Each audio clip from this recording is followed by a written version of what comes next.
40 жетпеген депутат отурабыз. 70 каттоодон өттү деп атабыз. Кимди алдайбыз? Мамлекеттин ичиндеги ички которууларга чектөөлөр.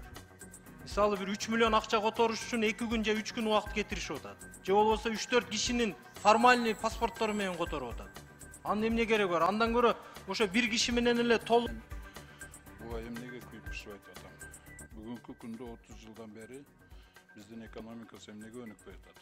Себеби деген өкмөттүн саясаты менен улуттук банктын саясаты бири-бирге ыңгайлашпай атат. Себеби экөөнүн саясатынын максаты башка-башка. Эгер өкмөттүн саясатынын максаты экономиканын өнүгүүсү болсо, улуттук банктын саясатынын максаты жана өзү айткандай бааны турукташтыруу, анан кийин банковский система прибыль алуу. Бул экөө бири менен бири келишпейт вообще-то. Бул национальный банктын, улуттук банктын мындай саясатынын максаты өкмөттүн саясатына тууру да келет анча, но көбүнчө тууру келбейт. Ошондуктан экөө эки башка, эки жакка тартат дагы, ошондуктан бүгүнкү күнгө чейин биз вообще өнүкпөй атабыз. Ошондуктан биз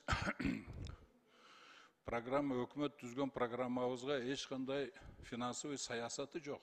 Ошого соответствует денежно-кредитный политика жок.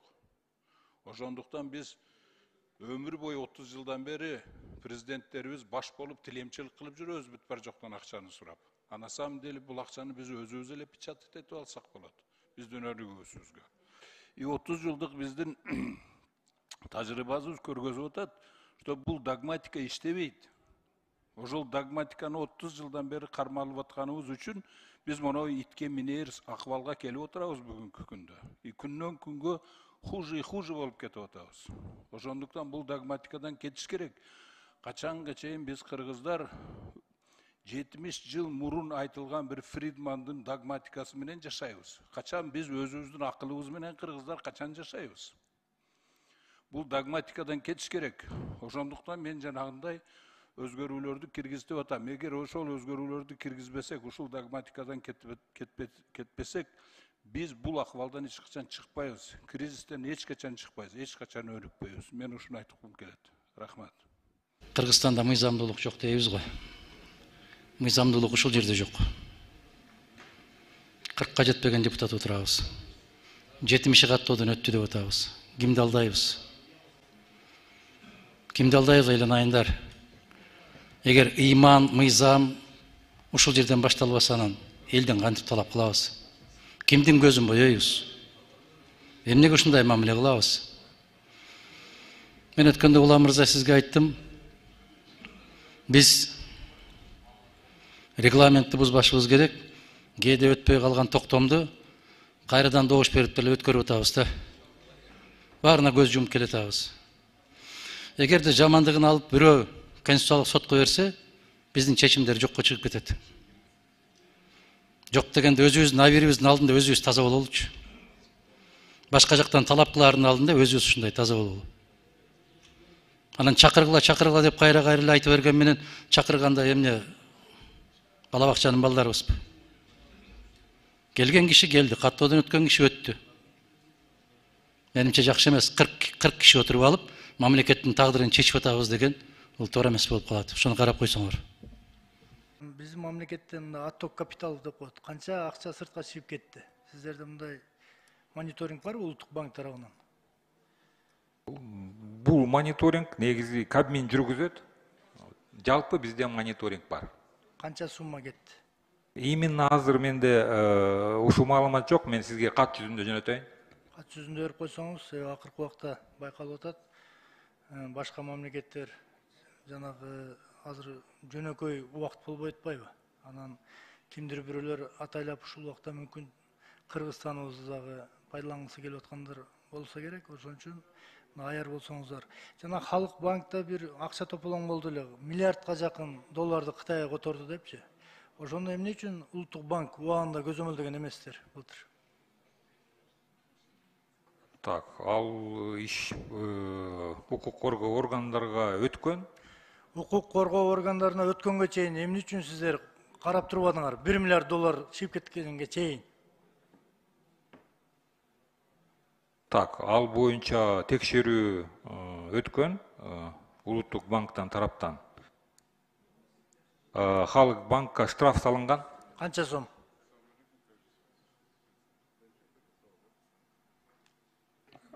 Мен тактап берейинчи, бирок штраф салынган ошон үчүн. Эми ал штраф салганыңарды эле билдим мен. Кече жакында бир 11 обмен валют жана акча алмаштыруучу жайларга 55 000 сомдон, то есть 600 доллардан штрафтарды, мындай мизер штрафтарды салып койт экенсиңер.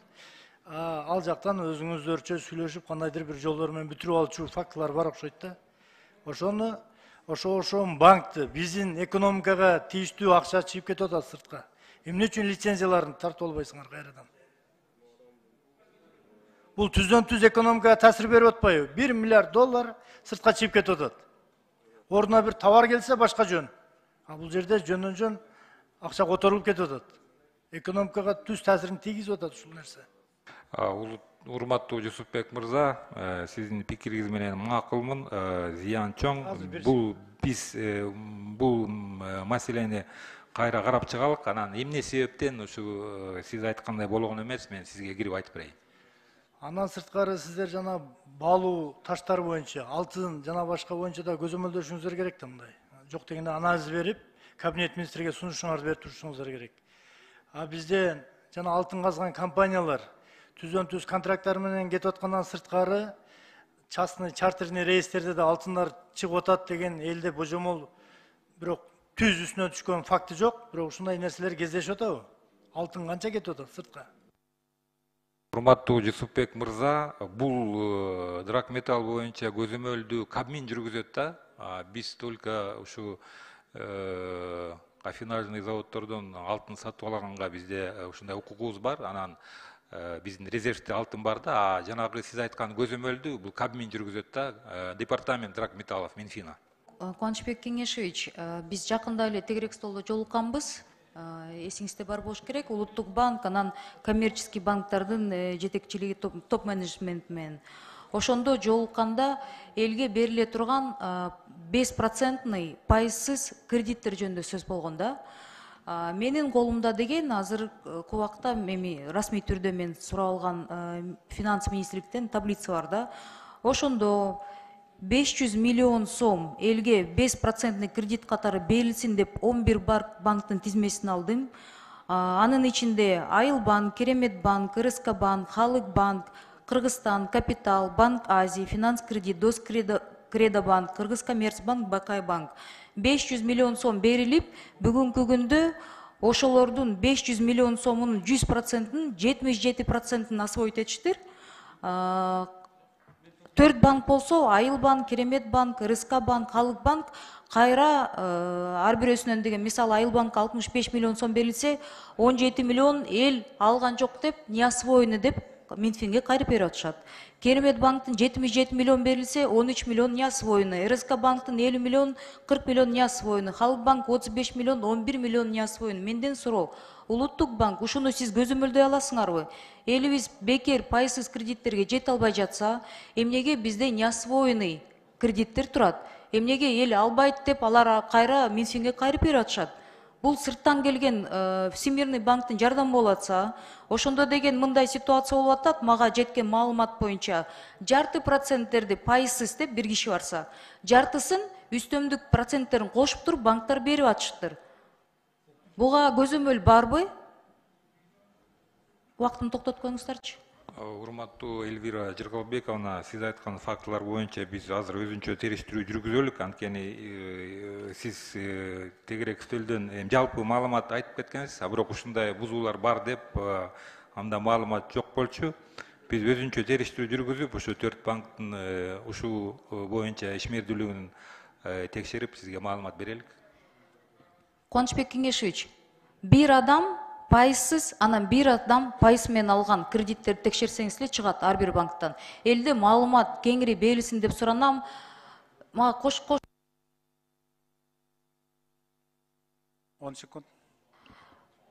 Элибиз жете албай жатса 5% кредиттер деген эмнеге кайрылып, эл алган жок деп арызданып кайра келип атат. Мен ошону түшүнбөй жатам. Ушул боюнча маалыматты тактап, сиз менен ушул боюнча ушунун үстүнөн бир иштеп, давайте элдерге жетсин. Маалымат да жет.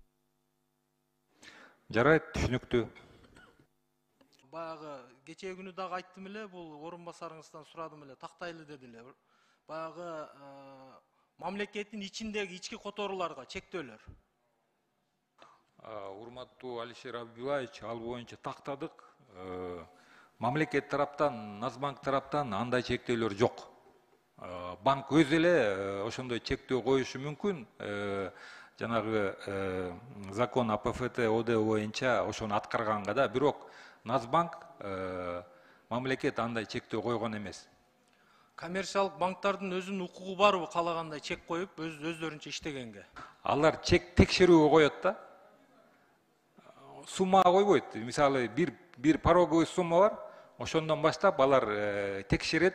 Анан балким кардарлар ошо текшерүүдөн качып, ошон үчүн которушпайт да. Ал эми түздөн түз ишкерлерге буттосу болуп атпайбы?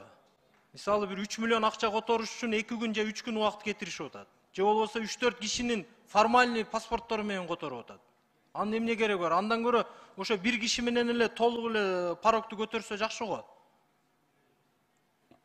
Биз сиздин суроону, талапты банктар менен дагы бир сыра иштеп чыгабыз. Бирок менин оюмча эч кимге чектөө коюлбайт. Кардар өзү текшерүүнү каалабайт. Ошон үчүн паспорттарга бөлөт. Ошо паспорттар менен келет. Ошолор менен которот да. Эгерде ал эчтекеден коркпосо, ага эч кандай чектөө жок. Коркпой эле келип, бир жаран 3 миллион котором десе, банктын кызматкери которо албайт. 1 миллион сомдон ашык которбойт. Сиз ошол боюнча бир кеңири маалымат кат жүзүндө берип коюңузчу. Мен 3-чү жолу сурап атам ушул маселени. Жарайт. 3-чү жолу. Мен берем, бирок мен сиз сурагандан кийин тактап чыккам. Банктар кандай сумма болсо которгонго даяр, бирок кардар өзү эмнегедир ошо бөлгөнгө аракет кылат да. Анткени ал маалымат банкка эмес, андан ары мамлекеттик финразведкага түшөт да. Анан балким кардар ошондон качып ошондой кылат да. Бирок сиз айтканды биз аткарабыз. Сизге маалымат туура эмес жетиптир анда. Кардар эч качан коркпойт. Себеби иштеген иши бар, бизнес проекти бар, тапкан кирешеси таза, баарысы көргөзүлгөн. Бирок банкка келип туруп котороюн десе, банкирлер бизде ушундай талап бар деп котордубайт. Алишер Абдуллаевич, анда мындай кылалык, ошо кардар биз сиз менен байланышалык, ал кардар менен байланышалык, ал бизге арыз жазып берет. Ошо арыздын негизинде биз толук териштирүү өткөрөбүз. Эгерде банк мыйзамды бузса, ага тийиштүү чараларды көрөбүз. Рахмат чоң.